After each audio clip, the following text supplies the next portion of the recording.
Okay, so welcome to all of you coming out to our third advisory council meeting, and thanks again for attending last time. Just for your information, we are taking your feedback seriously. We're recording this on camera, and then I'm going to try and work with our city manager's office to get it up to the city's YouTube channel so that it can be there. And then we'll link it back to the website that we have where all this information is kind of living, so that others who can attend can go back and view. We do have a recording, audio recording from last week, the last meeting that we just have to kind of process and get it up on the website as well. So trying to be mindful of your feedback and also those who, in the beginning when we kicked off, said, hey, we may not be able to be here. Especially if it was still snowing, right? So, whereas we get more winter weather. So just a kind of quick introduction. Future meeting is Thursday, December 19th, and that will be an entire meeting about Utah Valley University. Representative Chris, what was your last name, Chris? Steve Anderson. Why did you call you Chris? I don't know. I called you Chris last time, I think. Steve Anderson is here tonight. I think he'll be at that meeting as well, obviously. So we did hear some feedback that is close to the holidays, so we will be recording that one as well. And but please encourage your neighbors, other members of the advisory committee who will not be able to attend to send in some questions in advance. I believe you have my email address from previous communication, but or it's on the website. So if you want to send those questions to me before that meeting, happy to bring those up and have a lot of questions. Yeah.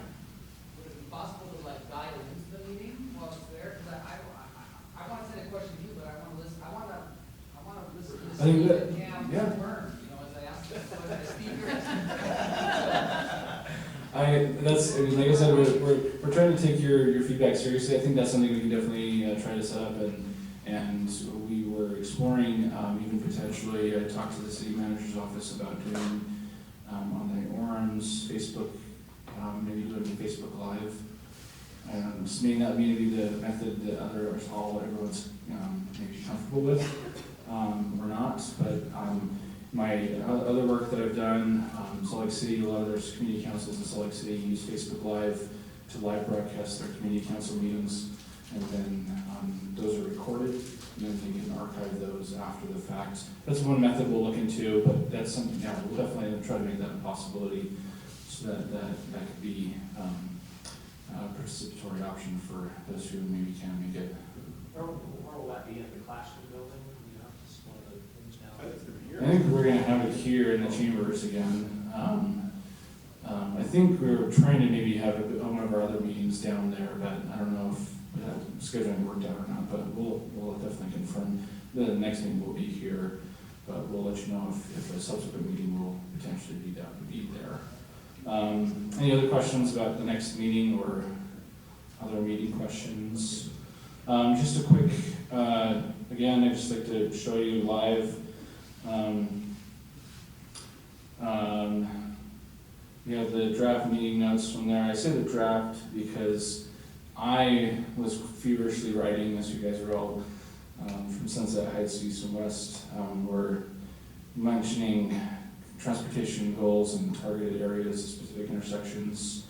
So if you want to review those or if some clarifications, or if you thought of future, I know someone had sent me an email and said, hey, I talked to my neighbors, we're in support of, or not in support, I can't remember the two items specifically, but they sent some feedback to me additionally from talking to their neighbors. So if you have, if you're talking to somebody about your participation in this process and you're sharing some information, please send that along. That's helpful to this process.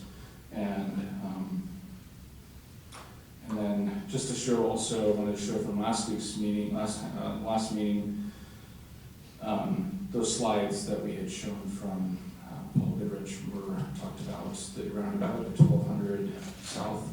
I've got those linked here as well on the website, so you can access those. So, oops, that's not like me. So now we'll turn the time to Ken Mathews, who's our, I don't know your official title ever. Community Services Manager. Yeah, that's what I thought. So, turn the time to her to do a fantastic presentation about affordable housing and neighborhood partnership initiative. Yes. Yeah. Oh, no, that'll be fantastic, but I'll do my I'm best. sure. Yeah. And they didn't tell me I had to be videotaped, and thank goodness it's not Facebook Live, because I hate that, so. Well, just a little bit of background.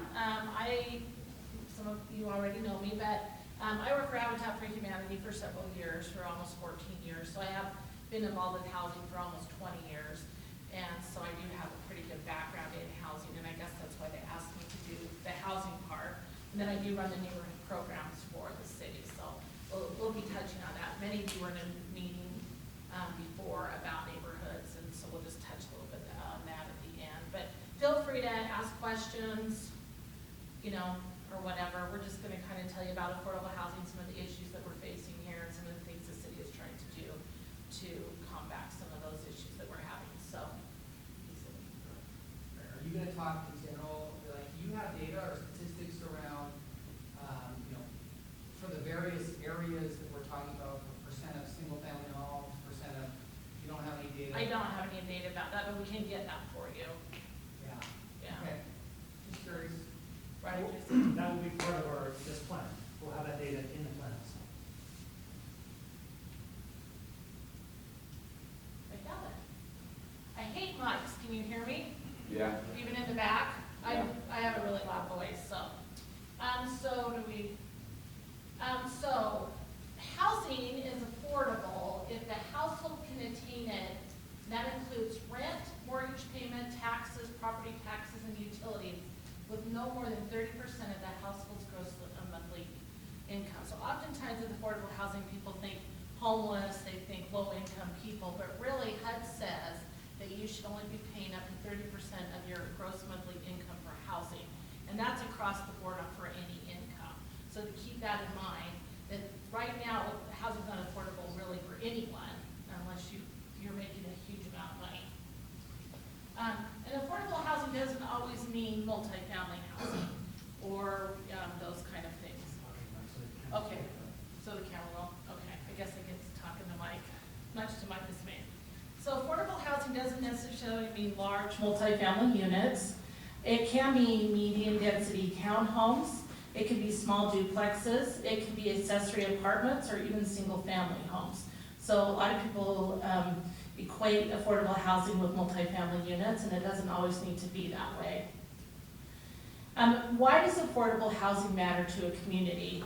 High housing costs reduce disposable income, which means that families with modest incomes have less money to pay bills, buy groceries, pay for health care, and purchase other necessities. I know seniors in our community that are unable to pay for their medication because of their housing costs. So that is one of the things of why affordable housing is important. High housing costs also prevent people from spending money at local restaurants and shops, so the economy is not always as vibrant as it can be. And high housing costs can push families into homelessness. There are a lot of people that aren't able to afford rent, and where do they go? They don't have anywhere else to go, so they either live in your basement. Many of you have people living in your basement. They double up with other people. We know there's households sometimes that have 3 and 4 family members, or 3 or 4 families living in the household just to have a roof over their head. Affordable housing also matters because studies show that children in stable housing do better in school and are less likely to experience disruption in their education due to unwanted moves. Decent and affordable housing reduces stress, toxins, and infectious disease, which leads to improvement in both physical and mental health. Affordable housing can attract and retain employees to your community. Oftentimes you hear this, especially in service-driven areas like Park City, St. George, some of those areas that really, a lot of their income is based on service. They're unable to get the workers that they need because the housing is not affordable in their area. Affordable housing can also support the local workforce because people can live closer to their jobs. In revitalizing communities, the construction of affordable housing can help to stimulate economic growth. And a healthy mix of housing options from market rate and affordable rental housing, single-family homes, duplexes, as well as developments for seniors ensures opportunities for individuals to improve their economic situation and contribute to their community. So as you can see, affordable housing really is an important piece of a community. Many important professions are significantly impacted by the lack of affordable housing. You hear all the time, fire, police, healthcare workers, service providers, things like that, are unable to live in their communities that they live in because housing is not affordable. So these are just some statistics about what affordability means. So if a household is below the poverty rate, individuals making less than almost $13,000 per year, that category accounts for about 6% of Orem's population. So the very, very low income is about 6%. Many of them are seniors living on Social Security. Households and then low-wage workers, so these would be your service workers, things like that. Households making less than $29,039 per year, or less than 50% of the area median income household income, that accounts for about 12% of Orem's population. And then low-income households, so these are households making less than about 46, almost 47 per year, or less than 80% of the area median income household. The category accounts for approximately 24% of the Orem's population. So what happens is every year HUD looks at median income per family size for what they call an MSA area. Our MSA area actually includes Wrapup County as well. So Utah and Wrapup County, they look at a family of 4, 2, or whatever, and they look at a median income. So when someone is lower income, it's based on their 80% of that 100% median, if that makes sense. So that's where their incomes are lying. And then moderate income households, those are making a little less than $70,000 per year, or between 80 and 100% of the area median household income. The category accounts for about 22% of Orem's population. So you can see that a good portion of Orem's population is making under 120% of the area median income. If you guys have any questions, just raise your hand. So, housing is affordable for those below poverty level must be less than $312 per month. Does anyone know of an apartment, even a student apartment, that's less than $312 per month? Doesn't happen. Housing that's affordable for low-wage workers must be less than $726 per month. Does anybody know of an apartment right now for under $726? Unless there's quite a few people living in the apartment. Housing is affordable for low-income families must be less than $1162 a month. This has gone up in the last 2 years from about $800, about $900. So it's just on the rise, as you can see. And then for moderate households, it's $1,742 per month. So you can see that there's not a lot of housing out there, especially for low to moderate income and less people in our community. The other problem that we're having is that for every 4 people that come into the community, only 3 units are being built. So we are behind in the number of units that we need, if that makes sense. So our building is not keeping up with the community population. And so you can kind of see from these graphs, kind of the disparity in what we have in supply. So that's one of the major problems. Yes?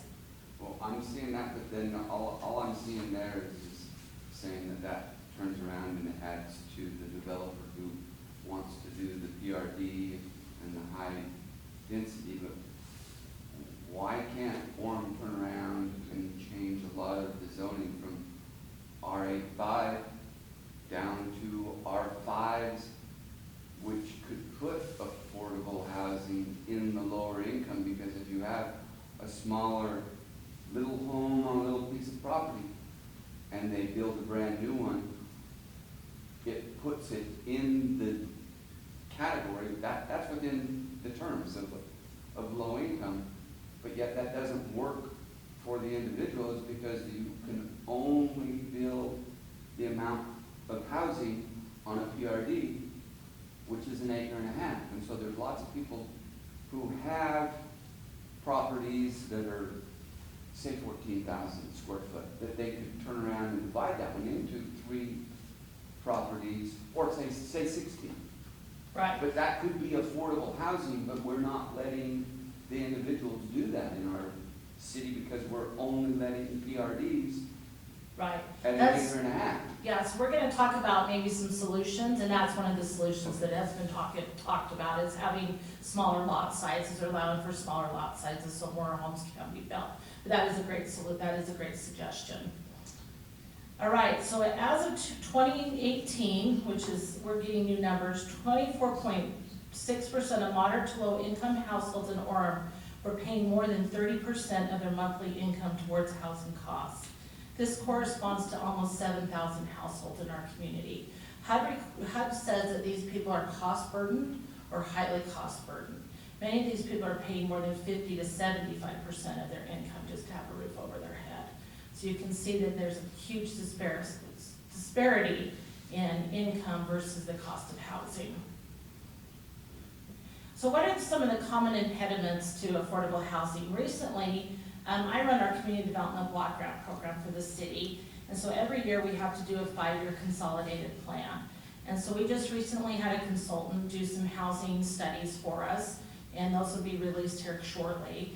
But one of the things is they look at impediments to housing, and these are some of the things that, as of late, are some of the things that they did in their consulting and in their surveying of people in the community that they feel are impediments to housing. Lack of funding. It's not very cost effective to build affordable housing when why get $800 a month for rent when you can get $1,500 a month for rent? One of the things that they're finding, the supply of rental units for large families is low. We don't have a huge, especially as families are not able to buy homes, but we have larger families here, they have a hard time finding units that fit those families. And so a lot of them are overcrowded. Yes. Is there a demand for larger units? There is, according to the impediment study, there is a demand. Because I think because people aren't being able to afford homes because housing is so high right now, I think more and more people are transitioning into rentals.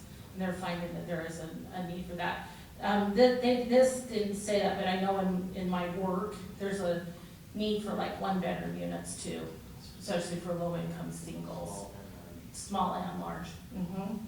There's limited land for development. Orem's built out. There's not a huge amount of lots of developable land right now in Orem, and that's a huge problem that we have. Construction and land costs. Because we've had 2 huge major projects in our community, one being the prison, it's really hard to get labor right now.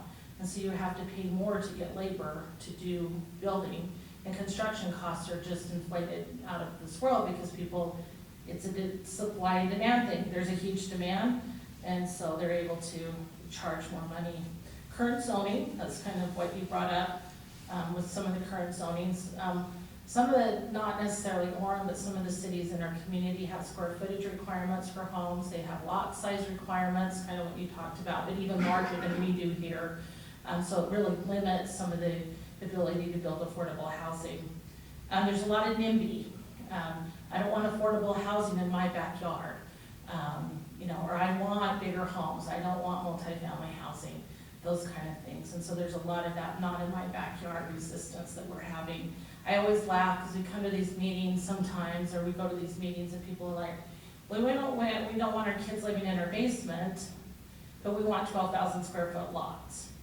It doesn't really work very well together. Continued high housing costs. The market is driving housing way high right now. I mean, incredible amounts of money. Apartments that were going for $800 are now going for $1,200. It's insane right now. I mean, even students are having a hard time affording even their rooms and housing because of that. The belief that low-income housing is a detriment to the economic development. And this is a really interesting thing that came out that I had never thought about. there's a high mortgage denial for Hispanics and other minorities in our community. So they're applying for mortgage loans and things and they're being denied. A lot of it can be because of credit, but that's another thing that came out of this impediment study as well. So what is Orem doing to promote affordable or housing affordability? I love Orem. I mean, Orem is very supportive of affordable housing. I've worked with several cities in our community over the last 20 years, and Orem is one of the most supportive and continues to be one of the most supportive. And they truly want to change things. So we're just not sure how to make it happen. So these are some of the things that we have done. We've done some student housing developments, or allowed for some student housing developments, some multifamily developments. We allow for accessory apartments in a lot of, do we allow them in all the zones? Accessory apartments, except for R5. Okay, so most of the zones, as long as they're legal and they're homeowner occupied, we do allow that. We have this really cool, it's called the senior overlay zone. So if someone wants to build senior housing, they are able to do that in several different zones, as long as they keep it affordable, which is not always easy because it doesn't pencil. It's within a half mile of State Street on either side. Okay. For the full corridor, that's where you can build those. Okay, sorry, I got that wrong, so. And then we were looking at our State Street mixed-use districts, where we'll put affordable housing in several areas on State Street. We have provided CDBG funding to Habitat for Humanity to build 2 affordable housing projects. One is built on 1060 West, about 500 North. We did a 3-home project there. And they're doing one on Geneva Road, about 600 South, and they ribbon cut it on the first home. And that unit, it's a 5-unit project, and they cut the ribbon on one of the first homes there today. We've also partnered with the Utah Valley Consortium. So what that is a group, it's all of us that receive what we call home funding. So we receive CDBG funding directly, but we receive home funding through the federal government, through HUD, to do affordable housing, to build housing and things. And so we do have a loan-to-own program that if people are low income or looking for homes, if they're under 80% AMI and looking to get into their first home, it's a up to a $40,000 loan. It's called a 0% deferred loan. So basically it stays as a second mortgage on your property. And then once if it changes ownership or becomes a rental, then that money is called due. Does that make sense? So that's a pretty good program that people don't know about, but it's loan to own. You work through Provo City to get that funding. But if you have kids in your basement, this is a good way to help them out. And then we're right now currently looking to partner with a local local affordable housing developer. We're looking at doing kind of a 4-unit senior project, and then also looking at a pocket neighborhood situation potentially in the future. So we're starting to have discussions with some affordable housing developers to see how we can redevelop some areas and make them better. Some of the things that we have been doing. The other thing is the state finally is doing something good about affordable housing. So for several years, the state has required that all cities do what they call an affordable housing plan or a study, that they were required to be turned in at a certain time, and then they were shelved. Nothing ever happened with them. And so now, because of a Senate bill that was passed last year, now the cities are required to have those in on time. They are required to have 3 or more moderate income strategies in their menu, from the menu of the state's planning tools. And those annual reports will actually have to be implemented, and they will be monitored to make sure that's happened. So communities like Alpine, Highland, Woodland Hills, some of these communities that don't really have any affordable housing will now have to show that they're doing something about affordable housing in their communities. They can't just say, grandma has a basement apartment anymore. They've got to really do some strategies in some other areas as well. So there's some teeth in it, and we're hoping there'll be some money behind it as well in the future. So our plan, it's a biannual plan, and it examines the current, so our plan can be found, isn't it on that same website? So where you guys are looking at your planning, this plan is on there as well. And it examines the current challenges in the housing market. It explores the options available to provide reasonable opportunity for a variety of housing, including moderate income housing. It recommends strategies to encourage affordable housing in Orem, and provides the basis for ongoing conversations to develop a moderate housing plan and ensure that Orem remains a city where everyone is welcome. So that's kind of what our plan is. It was developed in this last year, and it's been tightened up, and it will be submitted next week. Or is it, yeah, it's due by December 1st, so it'll be submitted next week. So some of the recommendations from that plan is that we update and adopt the Orem Moderate Income Housing Plan. We consider exclusionary zoning. I don't know if you're familiar with that term. Basically what happens is, say a developer wants to come and build a multifamily project. They have to have some of those units have to stay affordable. So, or there's some other different versions of that, you know, where they would have to give the city land to build affordable housing somewhere else, a couple of units, just something, a part of their development has to be affordable, or they have to provide affordability somewhere else. We haven't done that to date, but there's potential to do that. We'll partner with other public and private agencies. I think that you'll find that the city can't do everything, private developers can't do everything, nonprofit organizations can't do everything to solve this problem. We really have to work together in collaboration to make this problem, solve this problem. Fast-track affordable housing projects so that they can get through the city quicker than they have through our planning process. Reduce lot size, like we talked about, and housing unit size minimums.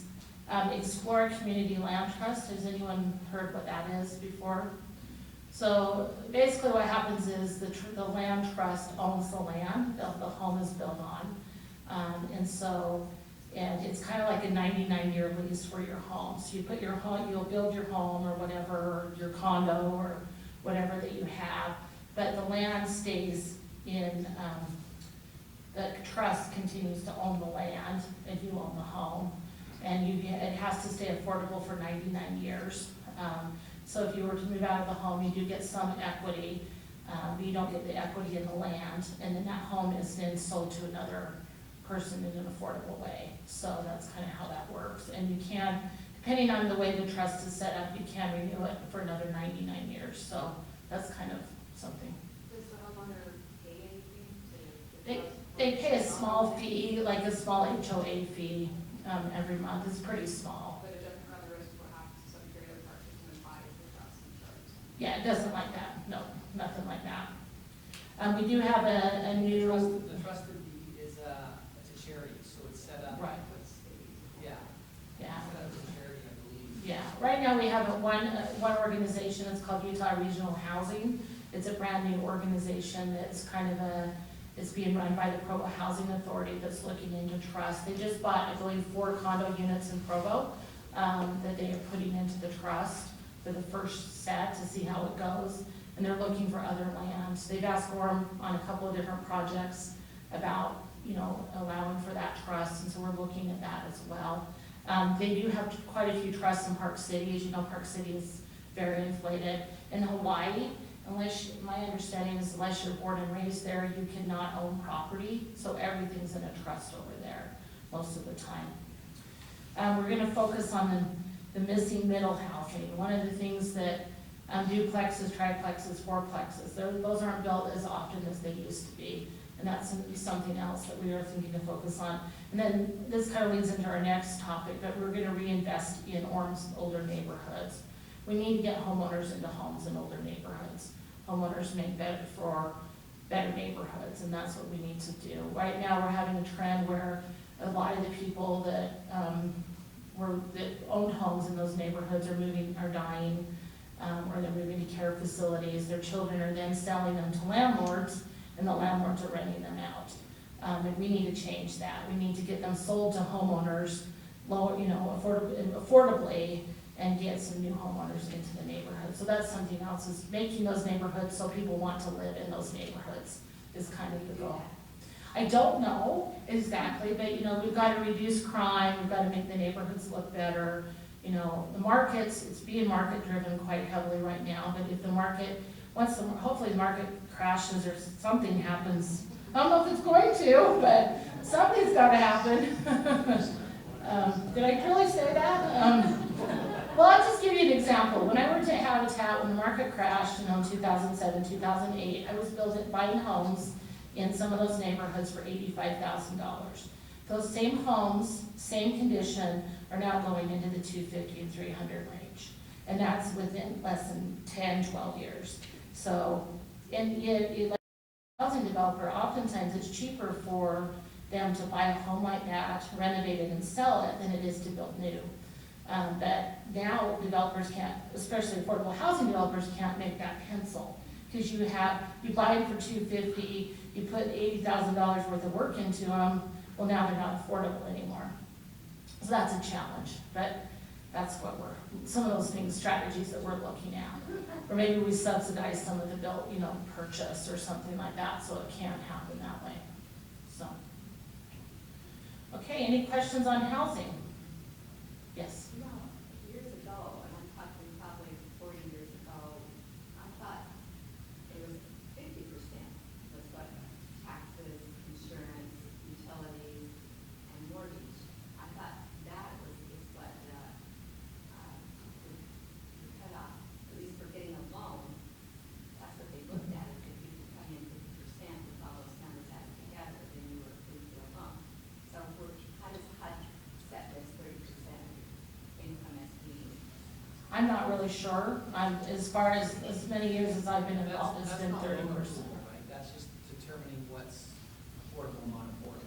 So HUD will still approve, the HUD rules haven't changed as far as I'm aware. So usually in a mortgage situation, if it's a good mortgage lender, they won't let you go over 42% total debt. So that's your housing and any other debt that you have. So most mortgage companies won't let you go over 40 to 42%, but that's for all debt. That doesn't include your housing ratio, which is 30%. I was limited to 30. So Uh-huh. whatever it was, we had to pay up, which is a little. Right. So, all right, any other questions on housing? Yes. So when you were talking about pop-up neighborhoods, Uh-huh. are you looking at enforcing some sort of density requirements in those? Potentially. In the form of small duplexes or something like that? Potentially. So what those are is, it's kind of like you develop it kind of around a square. So you would maybe, get some land and you would build, it's kind of like daybreak in a way, on a smaller scale, where you would take a plot of land, maybe build, 6 to 8 homes, and then you would kind of have a square in the middle. So they don't necessarily have lots per se, or they have very small lots, but then you have general areas and things like that. And then you would HOA it, so it's taken care of, and so it's maintained. And aren't those kind of the European style Uh-huh. development? Yeah, it's becoming a pretty big trend. I know Provost's looking at doing one down in the East Bay area right now, to kind of clean that area up a little bit. Yeah. What's the state of this tiny homes? Those are kind of becoming popular. Is Orem looking at that, or is anything? Potentially, they would be, they're called accessory dwelling units. Okay, accessory dwelling units. So you'd be able to build an accessory dwelling unit on the back of your property. Right now in Salt Lake City, almost all the zones do allow for it. They do allow for it in Pleasant Grove, and I think now in Eagle Mountain, they were talking about it in Eagle Mountain at one point. And that's something that we have talked about potentially looking at. And that not necessarily, that might be a guest house, that might be a twin home, or a tiny home, that might be something like that. I don't know that our city's really open to doing like a tiny home community, that they potentially might be, but I'm not saying they're not, I'm just saying, I haven't seen a lot of yay, rah stuff around that in any of the cities that I've worked with, but these accessory dwelling units has become kind of popular in this area. Mm-hmm. So there's not a lot of land left in Orem. Are you talking about pop-up neighborhoods? Are you talking about taking a lighted area and? Potentially, we would take down some houses in the Blackgate area. Mm-hmm. Where we're considering it, we actually own a home on the property that has quite a large lot on the back. We own some other property, And so we probably end up taking the home down, which I hate to do, but it's in pretty bad shape. And then we would build in that, somehow in that area. That's just something we've been talking about. Yes? Yeah, dealing with that same thing, in the Cherry Hill neighborhood, I have a piece of property, and I have a neighbor who has a piece of property side by side with me, and we've attempted multiple times to come to Orem and try to do something ourselves, but we're not allowed to because of the PRD things. And if you have a piece of property that's just over 3/4 of an acre, but yet you can't PRD it, you don't want to turn around and do anything between you and your neighbor, but yet all around you, you have developments that they did, they're beautiful. I mean, there's townhomes that sit right next to your property, but yet because of the zoning in Orem, the property that's directly across the street doesn't allow you to do anything, but it allows the developers to, if they want to, and you're constantly getting little cards every other day, or multiple cards every other day, from the developers that want to buy your piece of property, but yet you can't do it. Is Orem ever going to turn around and let the individual, instead of the developer, develop properties or come to them? I mean, am I making sense of what I'm saying? Yeah, you are. You definitely Because it's kind are. of like what you said. You Right. have a piece of property. You have a Right. piece of property that you could divide up, Right. or between you and your neighborhood, or your neighbor, you could turn around and potentially have 8 different people who could, you could build 8 homes in that property that are affordable, instead of turning around and bringing in a developer and putting a PRD with a high density in the middle of the neighborhood. Well, I think our planning staff is open to anything right now. We did hold a housing shred. Did anyone come to that? Or did you? Yeah. Not too long ago, we had about 60 people attend, and we went through a lot of different ideas. And our planning staff is actually going to present that to the city council as some options, and so we definitely will add that to the list. So, as a potential thing to do. So, any other housing questions? You mentioned that, we talked about people buying houses and then renting them out to other people, but the landlord isn't there. Now, we got some information about the utilities not being paid by the people. Do you remember that? Yes. What are we doing about that as a city today? Are we going to get licensing? Are we going to go after the illegal apartments, the houses that are rented out? Right. What are we going to do? Right, so we are looking at doing a rental license policy, which will probably go, the city council is gonna vote on that next month, I think, where all landlords will have to have a rental license for their unit, and the utilities will have to be in their name. And so that will give us more opportunity. We do our code enforcement for our neighborhood preservation unit through the police department. And right now we have 3 officers and 1 civilian officer for the entire city. So this this rental policy allows for a few different things. Just on the rental license, I had a situation recently where a lady came to me who was living in quite a large apartment complex, who was having quite issues with her landlord. I mean, it was really bad. And I could not find out who the owner was of it was an LLC and layers of LLC, layers of all of this. And I was really surprised that our city didn't know who the landlord was. I mean, we have to know what business licenses are, but we didn't even know what the landlord was. So that would give us the opportunity to know who the landlord is on these homes. It also generates funds that we can have more officers or more civilians actually do work on those illegal properties and making sure that those are not being illegal anymore. You see, So, that's an issue with our neighborhoods. right.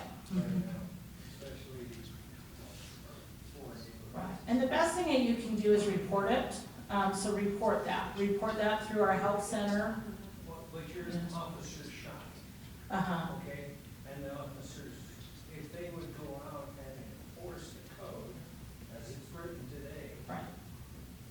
fine, we've got to be able to buy a couple more officers, like you just said.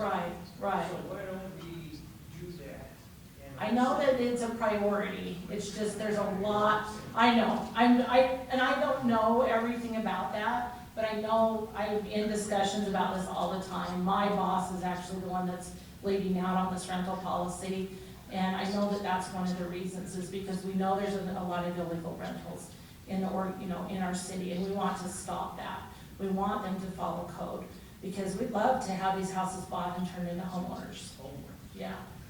And then, but on the utility side is we're just having a hard time getting, we are, with utilities, we have huge amount of utility bills that are left on the table that aren't paid.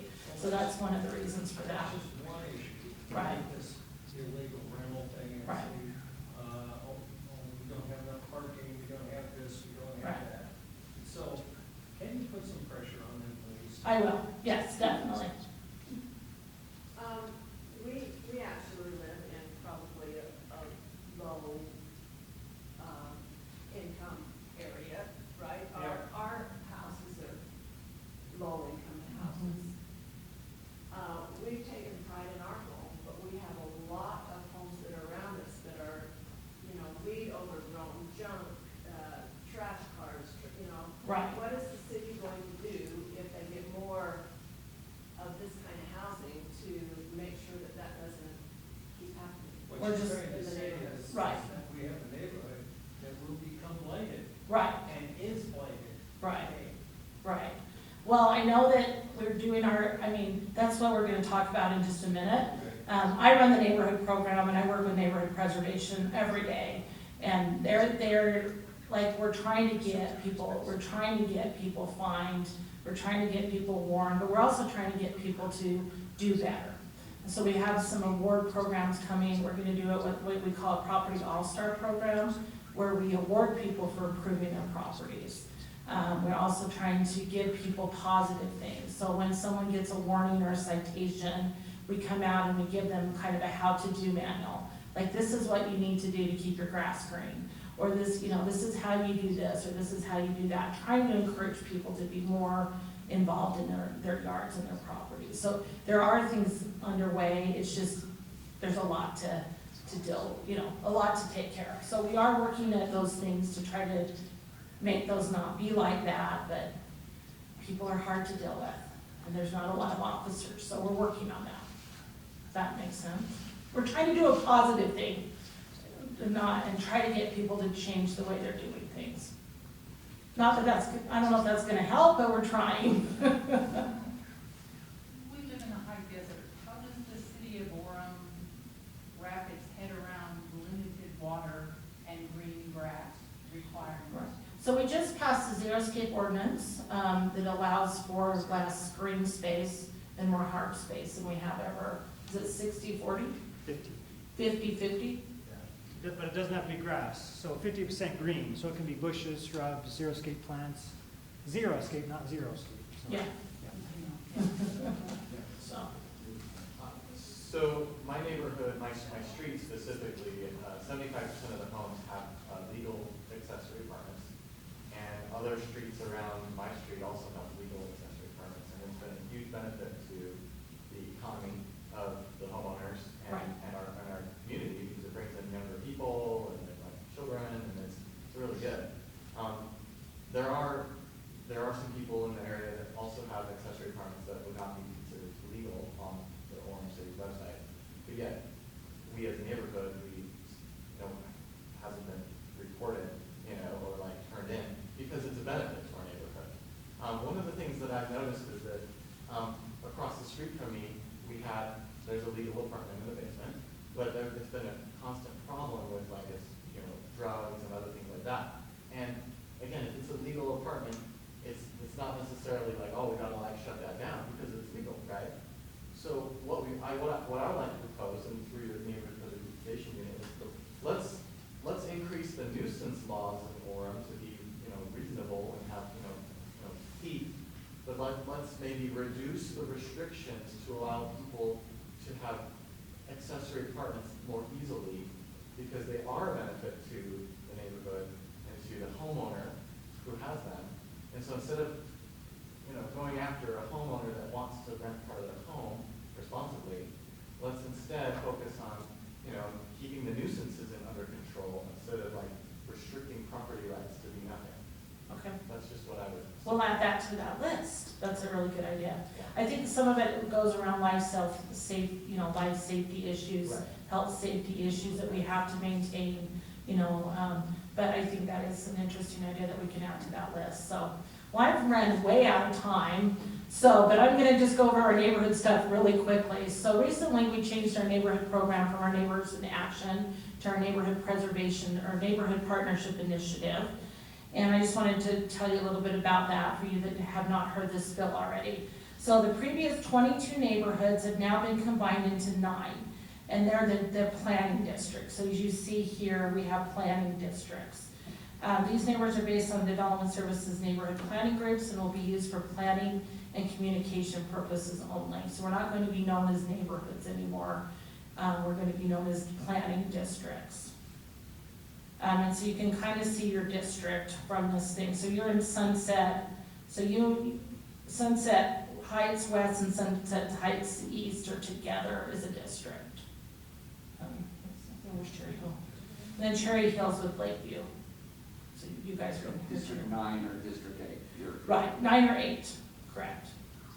So, and I can tell you right now, by HUD standards, none of these neighborhoods are considered low-income neighborhoods. There's pockets, but none of them are considered what HUD says is low-income neighborhoods for right now, until the new census, and that might be different.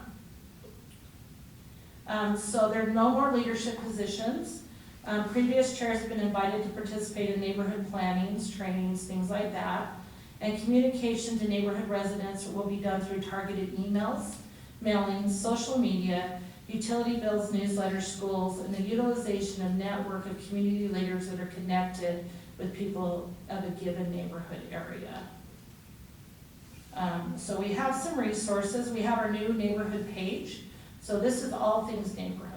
So if you ever want to know anything about the neighborhoods, you want to know neighborhood codes, you want to know the neighborhood preservation number, get on this website, and I try to keep this as up to date as I can with information. The city council agendas are on there now, so this is just kind of an all things neighborhood. We're hoping to start doing some how-to videos on this, on how to repair your sprinkler, how to weatherize your home. I'm thinking about putting a list of how to maintain your home, things like that on here as well. We do our spring and fall cleanup still, so this is at the 2 different parks, one at Nelson's Grove and one at Pear Palisades, I think. And that's in the spring and the fall. That's where you go, there's dumpsters out for several weeks and you can come and bring your stuff there. We also provide landfill passes during those weeks. If you ever need a landfill pass outside of that, let me know. I do have some as well that I can provide to you as well. Or if you've helped your neighborhood clean up their yard, come get a landfill pass from me. Okay? We do have a critical home repair and home rehabilitation program, and I will bring those flyers in with me in just a minute. This is a loan or grant up to $15,000 to do like a roof repair, something like that as well. So that is something that we have available for low-income homeowners in our neighborhood. So if you know of a neighborhood that, you know of a neighbor, an older neighbor or something that needs their roof repaired because it's leaking, or maybe now they're in a jazzy and they can't get in their home and they need a ramp, this is a good way to get those services for them. And then these are some guides we have. We have our neighborhood preservation resource guide in English and Spanish. And then we also have our Good Neighbor brochure, our Mr. Rogers Neighbor brochure. And this outlines all the codes. So this is the codes you should be following to be a good neighbor. And if you're not, and if your neighbor's not being a good neighbor, these are the codes they should be following. And if they're not, then you can just call 311 or the help center and tell them. And don't even tell them who you are, and just report them. So do you have any questions? Okay, well, thank you. I hope I did that okay. Got through that.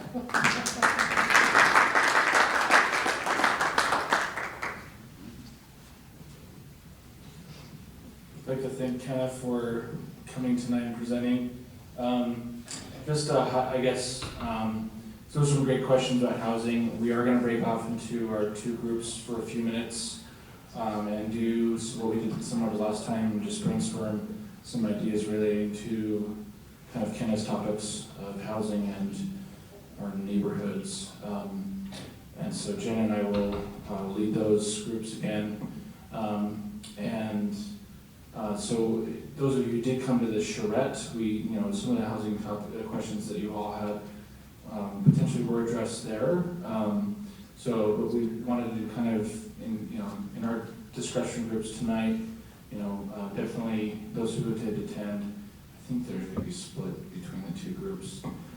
So we can maybe have those who attended the charrette share some follow-up from that potentially in the small groups. And then reminder, I'll try to work with Kenna to get her website up on that part of our website as well, so for the neighborhood information. Any questions for me or before we break out? Maybe take like we did last time, take a 5-10 minute break and then we'll come back and get brainstorming. Okay, great. We'll take a few minute break.